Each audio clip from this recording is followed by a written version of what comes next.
दिव्य भव्य महाकुंभ आप आसमान से देखिए। हमारे संवाददाता कुमार अभिषेक हेलीकॉप्टर पर सवार होकर कुंभ की कवरेज करने निकले तो देखिए कुंभ की भव्यता, ये अलौकिक आस्था।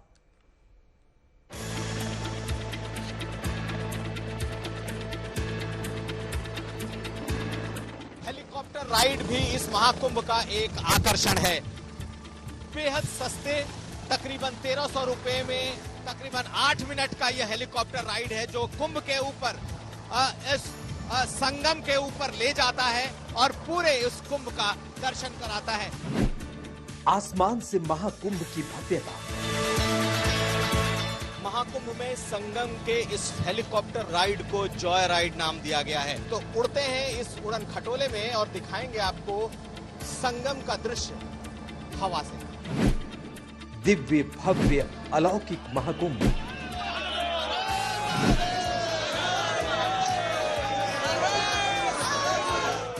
हेलीकॉप्टर से महाकुंभ की भव्यता। इस ऊपर के नजारे को आपके लिए लेकर के आई है और हमारी ये कोशिश रही है कि ज्यादा से ज्यादा इस महाकुंभ को अपने हम दर्शकों तक पहुंचाएं। महाकुंभ की यात्रा आज तक के साथ। आसमान से दिखी भक्ति की शक्ति। हेलीकॉप्टर की उड़ान, पवित्र स्नान। तो हम उड़ चले हैं उस महाकुंभ के उस संगम क्षेत्र के दर्शन के लिए। जब हम आसमान के ऊपर से आपको इस पूरे कुंभ क्षेत्र को दिखाएंगे और कैसा दिखता है आसमान से ये महाकुंभ, हम आपको एक एक तस्वीर दिखाने की कोशिश करेंगे। तो इस तरफ इस चॉपर में किस तरीके का इस महाकुंभ का अनुभव है, देखिए। हमारे कैमरा पर्सन नीरज कुमार हमारे साथ हैं और ये एक जॉय राइड है जिसे बकायदा सरकार ने श्रद्धालुओं के लिए या कुंभ में आने वाले लोगों के लिए खास तौर पर इसका इंतजाम किया है। दोस्त 1296 रुपए की ये टिकट है। जब 8 मिनट का ये जॉय राइड महाकुंभ के ऊपर यानी कि उस संगम के आसपास से गुजरता है और ये दिखाता है कि किस तरीके का है ये महाकुंभ।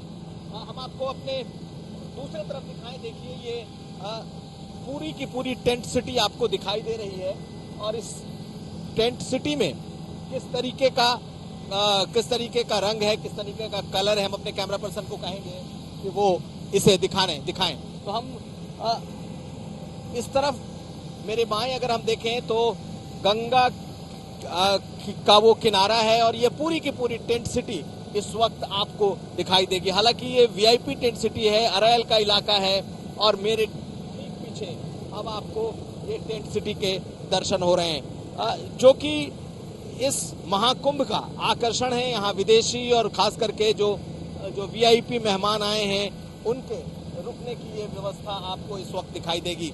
लंबी कतार है, 4000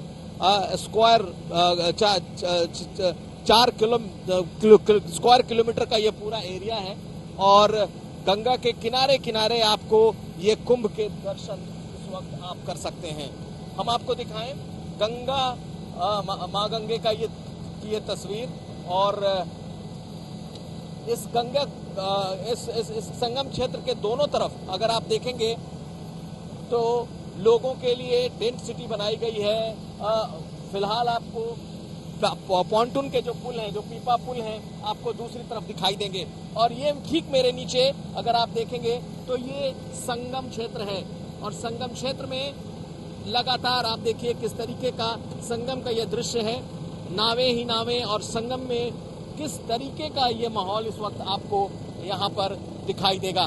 तो हम आपको दिखाने की ये कोशिश कर रहे हैं आसमान से कि कैसा दिखता है महाकुंभ और महाकुंभ में जो श्रद्धालुओं की भीड़ है वो आपको इस संगम पर दिखाई देगा। एक तरफ अखाड़े हैं, दूसरी तरफ आपको यहाँ पर ये संगम का दृश्य दिखाई देगा। हमारे कैमरा पर्सन लगातार इस बात को दिखा रहे हैं कि ये संगम का क्षेत्र आपको कैसा दिखता है। तो आसमान की नजर से आप देखिए, एक तरफ अगर बाएं तरफ देखेंगे तो ये संगम का क्षेत्र, बड़े बड़े अखाड़े, बकायदा लोगों की भीड़, जो श्रद्धालुओं की भीड़ है और संगम तक जा रहे ये नावों की एक पूरी कतार आपको इस वक्त दिखाई देगी। बेहद ही सुंदर दृश्य और पॉन्टून पुल यानी कि पीपा पुल के चारों तरफ लोगों की भीड़।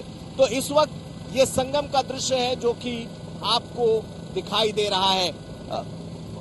अभी तक तकरीबन 6 से 7 करोड़ लोगों ने न सिर्फ दर्शन किए बल्कि इसमें पवित्र इस संगम में डुबकी भी लगाई है। और आप देखिए किस तरीके का ये दृश्य है। हम ठीक इस वक्त संगम के ऊपर हैं और ये जो महाकुंभ है इसका मुख्य आकर्षण ये संगम क्षेत्र है। देखिए हम गंगा की लहरें हैं, जमुना की लहरें हैं और यहाँ पर दोनों किनारों पर बसा हुआ ये टेंट सिटी भी है। जिस तरीके का ये आयोजन है, जिस तरीके का ये महाकुंभ है, ये 144 साल के बाद ये दृश्य बन रहा है। ये दिन, ये समय बना है और इस तरीके से हम एक बार फिर कहेंगे अपने कैमरा पर्सन को कि वो दिखाएं कि किस तरीके का दृश्य ऊपर से नीचे की ओर दिख रहा है।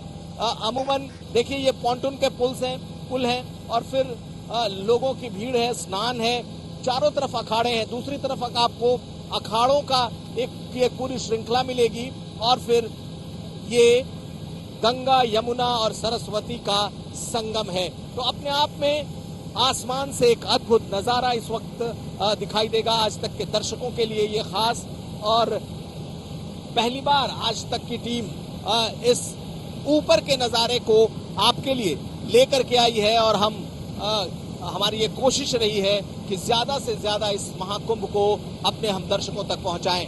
तो अभी तक लगभग 6 से 7 करोड़ लोगों ने डुबकी लगा ली है और ये आने वाले तकरीबन 40 दिनों तक इसी तरीके का ये दृश्य आपको दिखाई देगा। वापस लौटते हुए ये वो तमाम टेंट हैं जिसमें देसी विदेशी श्रद्धालु सैलानी ये तमाम लोग इन्हीं टेंट में रुके हैं और इनमें अत्याधुनिक सुविधाएं भी हैं। इस वक्त संगम के ऊपर का ये नजारा और खास नजारा हमारे दर्शकों के लिए जब हमने आसमान से ये दिखाने की कोशिश की है कि ये महाकुंभ कैसा है और इसका दृश्य कैसा दिखाई देता है। संगम के ऊपर उड़ने वाले इस हेलीकॉप्टर में हमारे साथ विदेशी श्रद्धालु सवार हैं जो यहाँ पर इस संगम में आए थे स्नान करने। कई लोग, कई पीढ़ियां उनकी विदेश में रही हैं, अफ्रीका में रहे हैं। क्या नाम है और कहाँ से आए हैं? मेरा नाम दिलीप पंचोली है। मेरा जन्म अफ्रीका में कंपाला में हुआ था। और संगम पे स्नान किया आपने? नहीं, आज दोपहर को मैं अभी स्नान करने जाने वाला हूँ और अब मैं यहाँ हमारे गुरु मुरारी बापू की राम कथा होएगी यहाँ से 18 से 26 वो राम कथा सुनने का आया हूँ। तो बस हमारा गुरु हमारा मुरारी बापू की कृपा है कि हम यहाँ आए आज। आप कहाँ से आए? मैं आया हूँ स्कॉटलैंड से और नागरिक पोलैंड का और जन्म हुआ युगांडा अफ्रीका में। कैसा है कुंभ यहाँ? कुंभ मेला का बस वो बुलावा आया है। 2019 में आया था लेकिन नहीं आ पाया था और यह महाकुंभ में आ पाया तो हमारा भाग्य स्वभाव है। और कल हमने परसों स्नान किया और आज दूसरी बार करेगा। कैसा लग रहा है यहाँ का महाकुंभ? विदेशों में इसको लेकर के कितनी जानकारी, कितना कौतूहल? इसकी जानकारी तो बहुत है क्योंकि विदेशी लोग बहुत आते हैं और अपनी परंपरा जानने के लिए ज्यादा लोग आते हैं। हम लोग इधर आए थे प्रवासी भारतीय में NRI जो गवर्नमेंट ऑफ इंडिया ने अरेंज किया था कि हर 2 साल के अपने देश में वापस आओ, जैसे महात्मा गांधी ने बोला था 9 जनवरी को आना। कैसा लगा आपको ये महाकुंभ? महाकुंभ बहुत अच्छा लगा और फैसिलिटी भी बहुत अच्छी है। लोगों की मदद भी बहुत मिलती है कि तुम लोग इधर परेशान मत हो। तो चौखाई बहुत है और सब कुछ है। कैसा लगा आपको? बहुत ही अच्छा। 5 तत्व लग रहा है मिल गए। हमने हवा में भी उड़ लिया, डुबकी भी लगा ली, बाकी हवन और मंत्र तो चल ही रहे हैं। तो बहुत ही अलौकिक, बहुत ही दिव्य। तो हमारे साथ 2 विदेशी कह रहे हैं NRI श्रद्धालु हैं जो यहाँ आए थे और काफी वक्त तक ठहरेंगे और इनका ये अनुभव है इस महाकुंभ को लेकर। नीरज कुमार के साथ कुमार अभिषेक, प्रयागराज महाकुंभ आज तक।